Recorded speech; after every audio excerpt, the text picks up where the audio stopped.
Sebelum nonton video ini, jangan lupa klik tombol subscribe dan aktifin loncengnya. Oke, selamat menonton.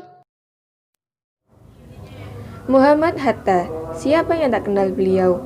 Bersama Soekarno, beliau memainkan peranan sentral dalam perjuangan kemerdekaan Indonesia dari penjajahan Belanda sekaligus memproklamasikan pada tanggal 17 Agustus 1945. Di juri kali ini kita akan membahas tentang kisah hidup seorang Muhammad Hatta. Muhammad Hatta lahir pada tanggal 12 Agustus 1902 di Fort de Kock, Hindia Belanda, yaitu kota Bukit Tinggi di Sumatera Barat. Muhammad Hatta pertama kali mengenyam pendidikan formal di sekolah swasta. Setelah 6 bulan, ia pindah ke sekolah rakyat, namun pelajarannya berhenti pada pertengahan semester kelas 3. Ia lalu pindah ke ILS di Padang sampai tahun 1913 dan melanjutkan ke Mulo sampai tahun 1917. Ia kemudian melanjutkan studi ke Belanda. Sewaktu bersekolah di Belanda dari tahun 1921 sampai 1932, ia bersekolah di Handes Hogeschool yang sekarang menjadi Universitas Erasmus Rotterdam. Selama bersekolah di sana, ia masuk organisasi sosial Indiske Vereniging yang kemudian menjadi organisasi politik dengan adanya pengaruh Ki Hajar Dewantara, Cipto Mangunkusumo, dan Dawes Teger.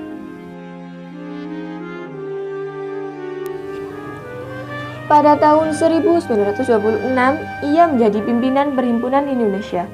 Sebagai akibatnya, ia terlambat menyelesaikan studi. Setahun kemudian, ia seharusnya sudah berhenti dari jabatan ketua, namun ia dipilih kembali hingga tahun 1930. Pada tanggal 25 Februari tahun 1934, beliau ditangkap bersama Syahir dan dibuang ke Digul, dan selanjutnya ke Banda Neira. Pada tanggal 8 Desember 1941, Angkatan Perang Jepang menyerang Pearl Harbor, Hawaii. Dalam keadaan genting tersebut, pemerintah Belanda memerintahkan untuk memindahkan orang-orang buangan dari Digul ke Australia karena khawatir kerjasama dengan Jepang. Setelah Jepang resmi menguasai Indonesia, Hatta dibebaskan oleh Jepang. Setelah itu, ia dibawa kembali ke Jakarta. Ia bertemu Mayor Jenderal Harada. Hatta menanyakan keinginan Jepang datang ke Indonesia. Harada menawarkan kerjasama dengan Hatta. Kalau mau, ia akan diberi jabatan penting. Hatta menolak dan memilih menjadi penasihat. Saat mendekati proklamasi, beliau masuk ke BPUKI.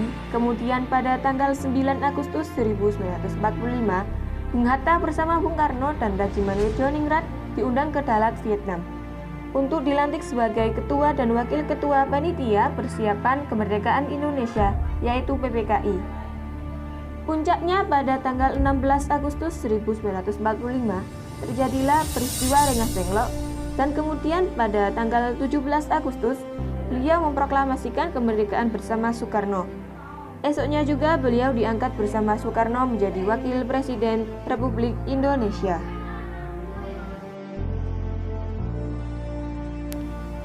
Pada saat terjadinya agresi militer Belanda I pada 21 Juli 1947, Hatta dapat meloloskan diri dari kepungan Belanda, dan pada saat itu dia masih berada di Pematang Siantar. Dia dengan selamat bersama dengan Gubernur Sumatera Mr. T. Hasan tiba di Bukit Tinggi. Pada tanggal 20 Juli 1956, Muhammad Hatta menulis sepucuk surat kepada Ketua DPR pada saat itu, Sartono, yang isinya ingin mengundurkan diri sebagai Wakil Presiden. Tapi DPR menolak secara halus hal tersebut dengan mendiamkan surat tersebut dan tidak membalasnya. Kemudian pada tanggal 23 November 1956, Bung Hatta menulis surat susulan yang isinya sama, bahwa tanggal 1 Desember 1956 dia akan berhenti sebagai Wakil Presiden Republik Indonesia. Akhirnya pada sidang DPR pada tanggal 30 November 1956, DPR akhirnya menyetujui permintaan Muhammad Hatta untuk mengundurkan diri dari jabatan sebagai Wakil Presiden, jabatan yang telah dipegangnya selama 11 tahun. Terima kasih telah menonton video ini. Silakan tinggalkan like jika kalian suka dan sampai jumpa.